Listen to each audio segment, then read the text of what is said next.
Puluhan anggota Polres Mojokerto, Jawa Timur terjaring operasi patuh lalu lintas pada Senin pagi tadi. Sejumlah anggota yang berbekal dengan surat izin mengemudi ditilang sesuai ketentuan. Satu persatu anggota Polres Mojokerto ini menjalani pemeriksaan kelengkapan surat-surat berkendara yang dilakukan bidang propam dan satuan lalu lintas di gerbang masuk ke Mapolres. Tidak hanya Bintara saja, mulai dari perwira hingga pejabat utama juga menjalani pemeriksaan operasi patuh lalu lintas. Namun tak jarang sejumlah perwira menolak untuk dirazia, seperti halnya mobil yang ditumpangi oleh Kasat Reskrim Polres Mojokerto AKBP Budi Santoso. Meski ada razia lalu lintas, mobil yang dimunikannya menolak untuk berhenti.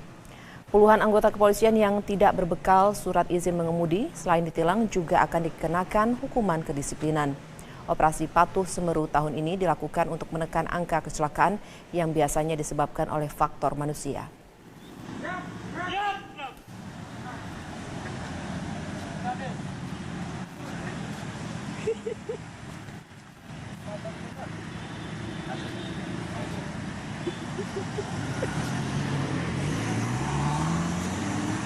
Pemirsa, 23 orang pengunjung wisata air terjun Dwi Warna terseret banjir bandang di Deli Serdang, Sumatera Utara. 17 korban dinyatakan hilang dan hingga kini masih dalam pencarian.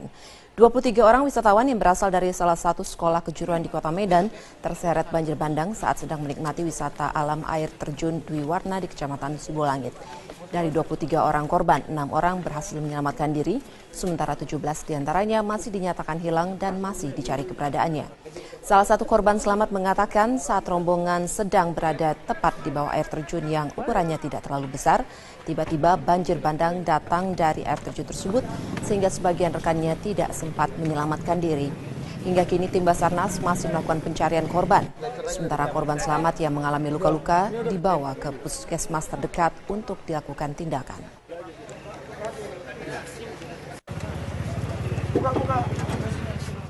Pemirsa, inilah headline news pukul 23 waktu Indonesia Barat.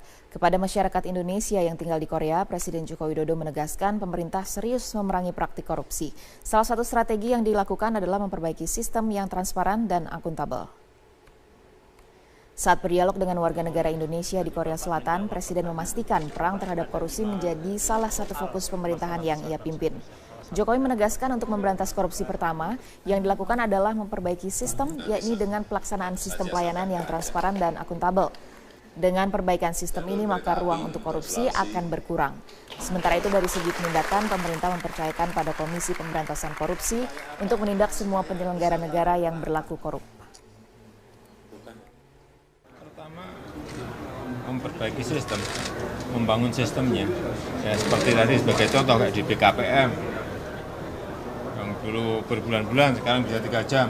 Salah satu di situ mencegah terjadinya gratifikasi, terjadinya amplop-amplopan misalnya. Dan menurut saya kalau sistem itu terbangun dengan baik, ruang untuk korupsi menjadi tidak ada. Sistem, membangun sistem. Mengenai penindakan, saya kira sekarang dilakukan secara masif dan keras oleh KPK. Pemirsa, Gubernur DKI Jakarta Basuki Cahayapurnama atau Ahok meninjau kesiapan ujian nasional tingkat SD dan sederajat di sejumlah sekolah di Jakarta. Untuk informasi selengkapnya akan disampaikan oleh rekan kami, sudah ada Taris Hirziman yang akan melaporkan dari salah satu sekolah yang ditinjau, yaitu SDN Petojo Utara 13. Taris, bagaimana peninjauan yang telah dilakukan oleh Gubernur hari ini? Apa saja pesan-pesan yang disampaikan dan bagaimana juga kesiapan para peserta? Ya benar sekali, Vita. Pada hari pertama pelaksanaan ujian nasional siswa-siswi SD di Jakarta pada hari ini, Gubernur DKI Jakarta Basuki Cahayapurnama atau Ahok meninjau 2 sekolah yang ada di Jakarta Pusat. Kedua sekolah ini adalah SD Negeri Petojo Utara 13 dan SD swasta Santa Maria. Dalam peninjauan kali ini, Ahok juga didampingi oleh jajaran pemerintahan Provinsi DKI Jakarta, diantaranya adalah Kepala Dinas Pendidikan dan Kebudayaan DKI Jakarta, Sopan Adrianto, serta Wali Kota Jakarta Pusat, Mangara Pardede. Dan Elvita, setelah melakukan peninjauan kesiapan UNSD dan sederajat di 2 sekolah ini, ada beberapa poin yang disampaikan terkait pelaksanaan ujian nasional di Provinsi DKI Jakarta secara umum. Poin pertama yang disampaikan adalah terkait distribusi soal. Ujian nasional SD di Jakarta ini dinilai terkendali karena memang lebih mudah baik dari pencetakan lembar soal hingga akses pembagian ataupun distribusi soal ke setiap sekolah yang ada di Jakarta. Dan poin kedua adalah terkait teknis pelaksanaan ujian nasional di tingkat SD ini nantinya bisa saja akan menggunakan sistem ujian nasional berbasis komputer atau UNBK. Namun tentu saja hal ini masih perlu dikaji terlebih dahulu baik oleh pemerintah provinsi maupun oleh pemerintah pusat. Dan selain itu, Elvita, poin ketiga yang ditekankan oleh Gubernur DKI Jakarta Basuki Cahayapurnama atau Ahok adalah terkait dengan tingkat kecurangan dalam pelaksanaan ujian nasional SD dan sederajat ini. Meski tingkat integritas pendidikan di Jakarta bisa terbilang cukup baik, namun Ahok mengharapkan agar baik guru ataupun para pengawas serta orang tua murid turut bekerja sama untuk mengurangi kemungkinan kecurangan yang bisa terjadi dalam pelaksanaan ujian nasional. Dan berikut adalah pernyataan selengkapnya dari Gubernur DKI Jakarta Basuki Cahayapurnama atau Ahok terkait dengan penghentian kecurangan di tingkat ujian nasional ini.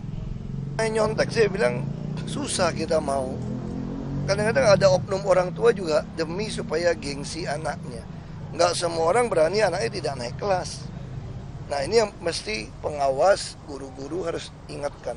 Jadi karakter anak, kesuksesan itu bukan ditentukan oleh nilai ujian saja, tapi karakter. Kalau kamu karakter baik, pasti hasil ujian juga akan baik gitu. Ya, Elvita, selain itu setelah melakukan kunjungan, jajaran pemerintah Provinsi DKI Jakarta seluruhnya berharap agar para peserta ujian nasional tingkat SD ini agar siap melaksanakan ujian yang dilaksanakan pada hari Senin hari ini hingga hari Rabu besok. Demikian Elvita dapat kami sampaikan, kembali ke Anda di studio. Ya, Taris, terima kasih untuk laporannya. Selamat siang, mantan anggota Komisi 7 DPR Dewi Yassin Limpo hari ini menjalani sidang di Pengadilan Tipikor dengan agenda pembacaan tuntutan oleh Jaksa Penuntut Umum. Kita akan bergabung bersama rekan kami Aulia Pane langsung dari Pengadilan Tipikor di Jakarta. Aulia, apa saja tuntutan dari Jaksa Penuntut Umum untuk Dewi Yassin Limpo? Ya Robert, baru saja Jaksa Penuntut Umum dari KPK membacakan tuntutan atas mantan anggota Komisi 7 DPR RI Dewi Yassin Limpo dan juga asistennya Bambang Wahyu Hadi, masing-masing pidana penjara 9 tahun penjara dan juga denda sebesar 300 juta rupiah, subsidiar 6 bulan kurungan. Dan tidak hanya itu, tadi juga Jaksa Penuntut Umum KPK meminta kepada Majelis Hakim agar hak politik dari Dewi Yassin Limpo dicabut dalam waktu untuk 3 tahun ke depan. Dan memang sebelumnya dalam pembacaan tuntutan yang dibacakan oleh Jaksa Penuntut Umum, ini JPU menyebut bahwa Dewi Yassin Limpo saat itu selaku anggota Komisi 7 DPR RI ini terbukti menerima uang suap dari pengusaha Setiadi Yusuf dan juga Kepala ESDM Irianus Adii sebesar 177.700 dolar Singapura ataupun 1,7 miliar rupiah. Ini uang ini diduga untuk mengupayakan anggaran dari pemerintah pusat untuk pembangunan pembangkit listrik di Deyai, Papua dalam tahun anggaran 2016. Dan tadi dalam pembacaan tuntutan, Jaksa Penuntut Umum juga memaparkan bahwa sebelumnya Dewi Yassin Limpo meminta uang ataupun dana sebesar 10% dari nilai proyek. Ini terkait dengan anggaran ataupun dana pengawalan, namun yang disetujui oleh pengusaha Setiadi Yusuf dan juga Irianus ini sebesar 7% dari anggaran terkait dengan pembangunan pembangkit listrik di Deyai pada tahun 2016. Dan memang Robert, dalam kasus ini sendiri sebelumnya pada operasi tangkap tangan KPK pada bulan Oktober 2015 lalu, KPK menetapkan 5 orang sebagai tersangka selain Dewi Yassin Limpo dan juga 2 asistennya, yakni Rinelda Bandaso dan juga Bambang Wahyu Hadi. Juga 2 orang lainnya selaku penyuap, yakni Irianus Adii dan juga Setiadi Yusuf, ini sudah divonis 2 tahun penjara. Sementara itu untuk asisten dari Dewi Yassin Limpo, yakni Rinelda Bandaso, juga ini sudah divonis selama 4 tahun penjara. Dan memang dalam kasus proyek pembangunan infrastruktur energi baru dan terbarukan tahun anggaran 2016 kali ini di Kabupaten Deyai, Papua, tadi dalam persidangan Jaksa jaksa penuntut umum juga menyebut sudah menghadirkan sebanyak kurang lebih 16 saksi dan salah satunya adalah yakni Menteri ESDM Sudirman Said. Tadi usai persidangan Dewi Yassin Limpo juga sempat menangis dan menyampaikan kepada kami media bahwa ia memang tidak bersalah dan ia hanya sebagai perantara, yakni menginginkan adanya listrik di DIY Papua. Namun ia juga berencana akan menyiapkan pledoi pada 2 minggu mendatang terkait dengan tuntutannya kali ini.